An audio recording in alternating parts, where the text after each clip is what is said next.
Struggle कैसा मैंने किया और कैसा बेबाक रहा, कैसा किससे डरा नहीं। सिस्टम में जो लोग मेरे खिलाफ में थे उनको भी मैंने नहीं छोड़ा। ट्रुथ नेवर बिफोर, सच्चाई अनकही किताब का इजरा। मुसन्निफ साबिक assistant commissioner of police ACP Mumbai Shamsher Khan Pathan. National high school Nashik में साबिक assistant commissioner of police ACP Mumbai Maharashtra Shamsher Khan Pathan की किताब ट्रुथ नेवर बिफोर, सच्चाई अनकही का शानदार इजरा बरोज इतवार 2 अक्टूबर गांधी जयंती के मौके पर मुनक्किद किया गया।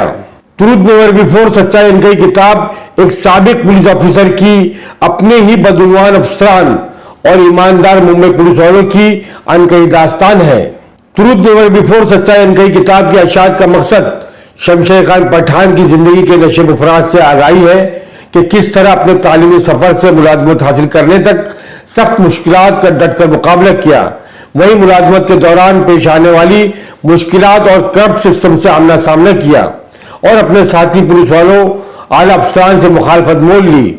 मुंबई पुलिस की मुलाजमत के दौरान मंशियात माफियाओं, इसलाह के कारोबारियों, पाकिस्तान से भारत तक जाली नोट फहराने वाले मुल्क दुश्मन मुजरिमों को गिरफ्तार किया। नकली बम की असली कहानी 2011 में बम धमाका केस की ईमानदाराना तहकीकात, अलकायदा, लश्कर तैयबा नामी दहशतगर्द तंजीमों के तफ्तीश की जिम्मेदारी शमशेर खान पठान ने किस तरह की, यह भी इस किताब का अहम बाब है। शमशेर खान पठान अपनी किताब बाब नंबर 7 में साबिक वजीर आला शरद पवार पर भी संगीन इल्जाम लगाते हुए कहते हैं कि दाऊद के तोहफे लेने से इनकार और उसके खिलाफ कार्रवाई करके अंडरवर्ल्ड की कमर तोड़ने की बड़ी कीमत मुझे चुकानी होगी। इस बात का अंदाजा मुझे उस वक्त नहीं था, नागपुर के तबादले के बाद ये बात समझ में आई थी। उस वक्त सियासी लीडरान और बरसरे इख्तियार ओहदेदार सब दाऊद की कठपुतली बने हुए थे।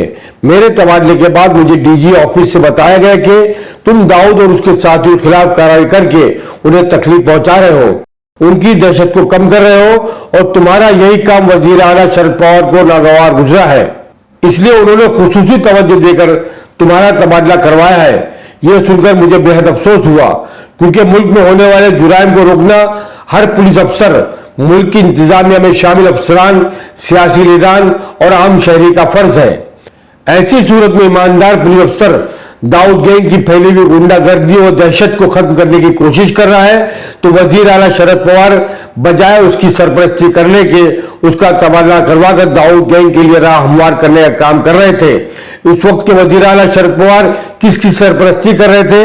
आवाम को तोहफे फराहम करने वालों की या दाऊद जैसे गुंडों की?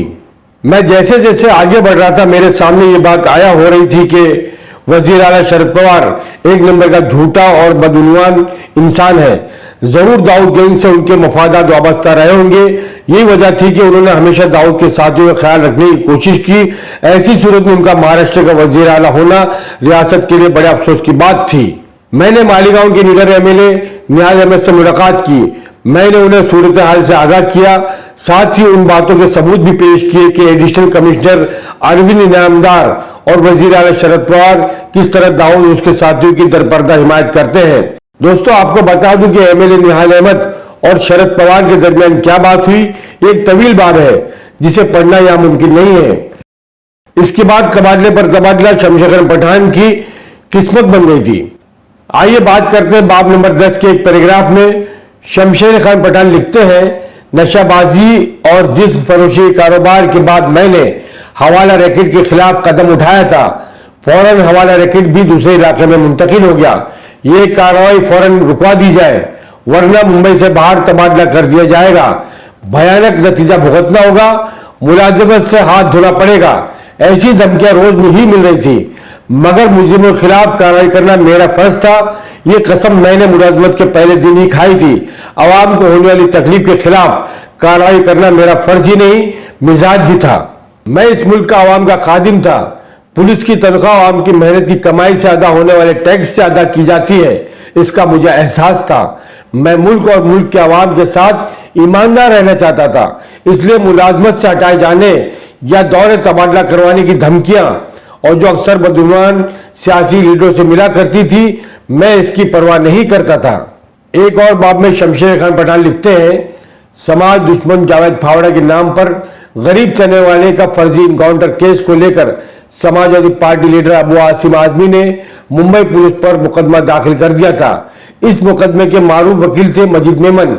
इस केस में मुंबई पुलिस की इज्जत दांव पर लगने और चारों तरफ थू-थू होने के बाद समाजवादी पार्टी लीडर अबू आसिम आजमी और मुंबई पुलिस कमिश्नर मेंडोसा के दरमियान मामला और बेशुमार वाकयात बेबाक बेखौफ शमशेर खान पठान के वाकयात पढ़ने जैसे हैं। 324 सफात की इस किताब के वाकयात को इस मुख्तसर से वक्त में यहाँ पेश करना नामुमकिन है। साबिक assistant commissioner of police Shamsher Khan Pathan पर तो एक सुपर डुपर फिल्म बन सकती है जो दबंग और सिंघम से बड़ी हिट साबित होगी। ये किताब ट्रूथ नेवर बिफोर, सच्चाई अनकही काबिल कदर है, जिसे पढ़ के ही समझा जा सकता है। दोस्तों, मैं आपको बता दूं कि सवेरे 11 बजे से शुरू होने वाले इस इजलास के पहले दौर में Shamsher Khan Pathan national high school Nashik से फारिग होने वाले अपने 1971 से 1972 एसएससी बैच के साथियों को तकरीबन 50 साल गुजरने के बाद यकजा किया, जो अपने आप में एक जज्बाती मंजर था। सब ने मिलकर उस जमाने की यादों को ताज़ा किया और अपने जज्बात का इजहार करते हुए शमशेर खान पठान की सलाहियतों को उजागर किया। इजलास के दूसरे दौर में जो दोपहर के ताम के बाद शुरू हुआ, जिसमें सभी ने मिलकर शमशेर खान पठान की मुल्क व मिल्लत की खिदमत के एतराफ में एक शानदार ट्रॉफी और गुलपोशी कर एजाज से नवाजा और शमशेर खान पठान की किताब ट्रूथ नेवर बिफोर, सच्चाई अनकही का शानदार इजरा किया गया। प्रोग्राम की सदारत फरमाई नेशनल हाई स्कूल के ट्रस्टी शेख बशीर अहमद सर ने। इस किताब का मराठी से उर्दू तर्जुमा किया साफी शीरिन दलवी ने। प्रोग्राम की निजामत फरमाई मशहूर रेडियो अनाउंसर सलाउद्दीन खान ने।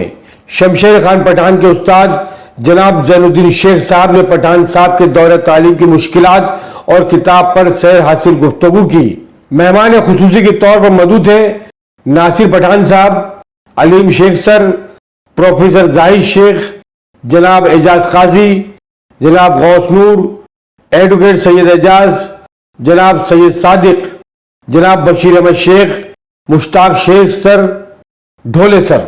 इजलास को कामयाब बनाने में शमशेर खान पठान की 1971-1972 एसएससी बैच के तालीमी सफर के क्लासमेट दोस्त अहबाब, जिनमें काबिल जिक्र है सुबकदोश मौलमा मुंबई म्यूनिसिपल कॉर्पोरेशन निगार सुल्ताना साहिबा, एडवोकेट शाहीन फयाज खान पठान ने अहम किरदार अदा किया।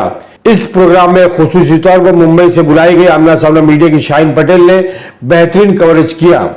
दोस्तों, आइए सुनिए किताब ट्रूथ नेवर बिफोर, सच्चाई अनकही के मुसन्निफ साबिक assistant commissioner of police Shamsher Khan Pathan ने अपनी किताब के हवाले से क्या कहा। दोस्तों, मैं आपका दोस्त राशिद अजीम इजाजत चाहता हूं। शुक्रिया, धन्यवाद, जय हिंद, जय महाराष्ट्र। मेरा आखिरी काम है सिर्फ आपका शुक्रिया अदा करना। शुक्रिया अदा करने के लिए मेरे को रखा गया है, लेकिन शुक्रिया से पहले किताब के बारे में जो बातें की गई है थोड़ी रोशनी डालूंगा, ज़्यादा नहीं। जनरल सर ने तो पूरा 1 घंटा पूरा ले लिया उसके ऊपर, जबकि जब मैं बुक दिया तो बोले मैं इतना नहीं पढ़ूंगा, मेरी मेमोरी भी बहुत कम है, बोले शॉर्ट में भूल जाता हूँ, दिखाई भी कम देता है, लेकिन पूरी किताब चाट ली। ये जज्बा उनका मेरे बारे में देख के आई एम इम्प्रेस सर। मुझे लगा पढ़ेंगे नहीं शायद ये, लेकिन पूरी किताब पढ़ी और उन्होंने सब बातें बता दी जो लिखी है उसके अंदर। 90% बातें आपको मालूम पड़ चुकी है, बाकी 10% बातें जो है वो आपको पढ़ने के बाद समझेंगे। स्ट्रगल कैसा मैंने किया और कैसा बेबाक रहा, कैसा किससे डरा नहीं। सिस्टम में जो लोग मेरे खिलाफ में थे उनको भी मैंने नहीं छोड़ा। तो ये सब जज्बा इस मिट्टी ने दिया मुझे लड़ने का। इस मिट्टी का मैं शुक्रगुजार हूँ और इसका कर्ज अदा करना है। इंशाअल्लाह ताला इसको गुलशन आबाद कर देंगे, स्कूल को इंशाअल्लाह ताला। काफ़ी पहचान है, जो ड्रीम इन्होंने देखा है स्कूल के बारे में पूरा करेंगे। मैंने वादा किया उनको और वादा पूरा करूँगा, क्योंकि ये मेरी माँ है, सेकंड माँ है मेरी, जिसने मुझे ऐसा कुछ कुछ बनाया है मुझे, और इन लोगों ने हमको तराशा है इन लोगों ने। तो इसका हक तो अदा करना पड़ेगा। कर रहे, पहले भी किए, अभी भी करेंगे, लेकिन जिंदगी बहुत स्ट्रगल से गुजरी है।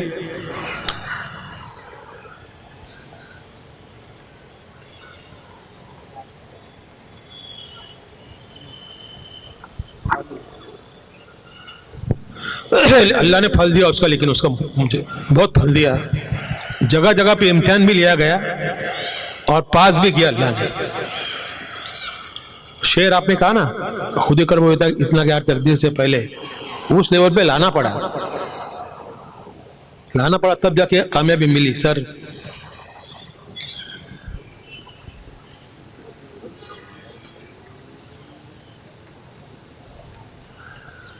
ठीक है, गुजारिश है कि आप किताब पढ़िए, अपने बच्चों को पढ़ाइए।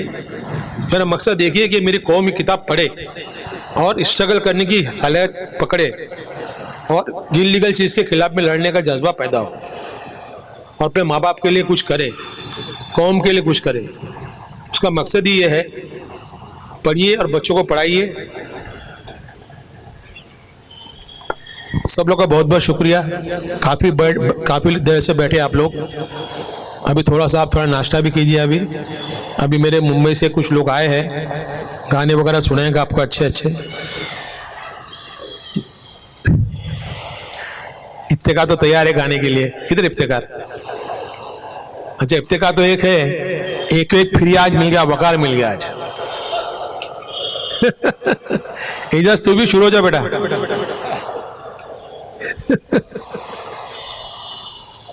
सबको देख के बड़ा अच्छा लगा। 2 साल से सोच रहा था सबको मिलाऊं, मैं और निगार दोनों कांटेक्ट करने के, लेकिन कोरोना के इससे आगे मामला बढ़ गया और फिर बाद में अल्लाह ने आज ये दिन दिखाया, एक दिन सबको मिलाना है। और जब जब भी मैंने लोगों को फोन किया जिनके नंबर मिले, तकरीबन सब रो दिए।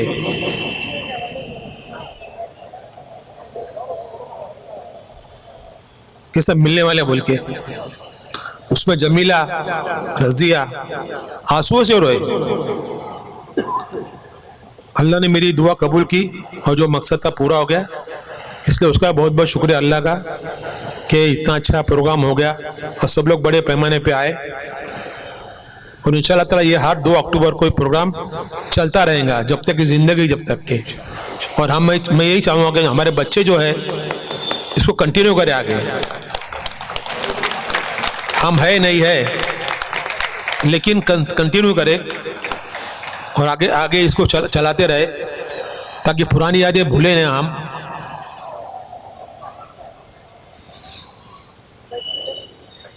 मैं बहुत बहुत शुक्रिया अदा करता हूँ शीरीन का, अच्छा तर्जुमा किया। ये किताब ओरिजिनली मराठी में लिखा था मैंने। मेरा दोस्त है सचिन शेट्टे, उसे मराठी में लिखा था और शीरीन दलवी ने उसको उर्दू में ट्रांसलेशन किया, लेकिन बहुत अच्छा ट्रांसलेशन किया उसने। क्योंकि ये शाहजहां ने भी कहा, शाहजहां ने पूरी बुक पढ़ ली और मुझे फ़ोन करके बोली कि शमशेर वो शीरीन को मुझे ना मुबारकबाद देना है। बोले जो समा बांधी उसे ना, बोले मैं किताब को छोड़ नहीं सकी, पूरा पढ़ ली मैंने। बोले जिस तरह सर ने जिस तरह से पढ़ लिया। और मैंने उसका नाम जो लिखा ना, ट्रूथ नेवर बिफोर, मतलब ये कि सच्चाई इसके पहले किसने नहीं कही। उसके पीछे का बड़ा मकसद है। डॉक्टर मौलाना अबुल कलाम आज़ाद, इन्होंने भी किताब लिखी थी, लेकिन आखिरी के कुछ पन्ने उन्होंने छुपा दिए थे कि मेरे मरने के बाद में शाये करना है, क्योंकि उसमें उनके ऊपर जो जातियाँ हुई थी, कांग्रेस ने जो हत्या की थी, वो मेंशन थी उसके अंदर। लेकिन वो पन्ने आखिर तक छापे नहीं गए। पूछे तो कहते कि उसी में वो पन्ने थे, पहले किताब में थे। लेकिन मैंने कोई चीज़ छुपाया नहीं, हर चीज़ बेबाकी से लिखा। किस तरह से पॉलिटिशियन लोग अंडरवर्ल्ड से मिले हुए हैं, वो भी लिखा उसमें मैंने। और कैसे मदद लोगों ने मुझे की है, ख़ास तौर पे निहाल अहमद साहब बहुत मेरे करीब थे, वो बहुत करीब थे। बम्बई आने से पहले मुझे फ़ोन करने के, उनका पूरा देखरेख करना, उनके साथ में रहना, पॉलिटिकल डिस्कशन करना। जब भी मुझ पर जुल्म होता था वो असेंबली में आवाज़ उठाते थे। तो उनका भी बहुत बहुत शुक्रिया, अल्लाह उनको जन्नत नसीब करे। मैनेजमेंट कमेटी का शुक्रिया, प्रोग्राम करने की इतनी इजाज़त दी और इंशाल्लाह हर साल करेंगे। और बहुत जल्दी आता हूँ मैं और प्रोग्राम बनाते। काफ़ी पहचान है, काफ़ी बड़े पैमाने पे डेवलपमेंट करेंगे इंशाल्लाह ताला। पहले भी किए थे, अभी भी करेंगे इंशाल्लाह ताला। बच्चों का फ्यूचर बनना चाहिए, यही तमन्ना है। सर ने कहा कि बहुत डायमंड बहुत है, सर डायमंड है, उनको तराशना जरूरी है उसको। यू आर राइट, आपने हमको तराशा, वो ढूंढ के तराशना चाहिए उनको।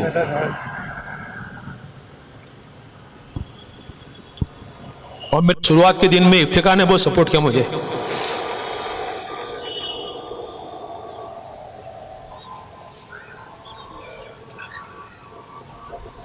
मुंबई में इंटरव्यू में जाने का तो घर पे रखने का, मुझे नाश्ता पानी सब कराने का पूरा आखिर तक मोहब्बत चलाया उसमें, वो उनके जमील भाई वो लोगों ने। इसलिए उनका भी शुक्रिया अदा करता हूँ, इफ्तिकार और उनकी फैमिली का भी बहुत बहुत शुक्रिया। इंशाल्लाह एक किताब अभी वापस देखूंगा मैं इसके बाद में, रिटायरमेंट तक किताब है। रिटायरमेंट के बाद में जो मैंने सियासत में कदम रखा और किस तरह से लोगों ने धोखा दिया, वो पूरा मेंशन करूंगा उसमें, सच्चाई पूरा लिखूंगा पूरा। वो भी इसमें भी काफी लोग के बुरके फाड़े मैंने।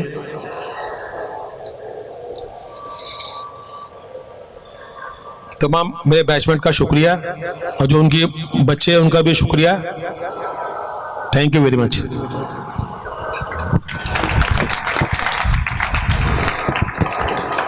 कहता है साज़े दिल का हर एक तार शुक्रिया, 100 ज़बान से आपका 100 बार शुक्रिया शुक्रिया शुक्रिया। ये था आज का प्रोग्राम जो 50 साला और लोगों ने अपने माजी को याद किया। शमशीर खान साहब ने अपना जो फ़वाने हयात का मंजर पेश किया, वाकई भी वो भी काबिले दाद है। ज़रूर पढ़िएगा किताब, आगे बढ़िएगा। और मैं आप लोगों का फिर एक बार शुक्रिया अदा करता हूँ।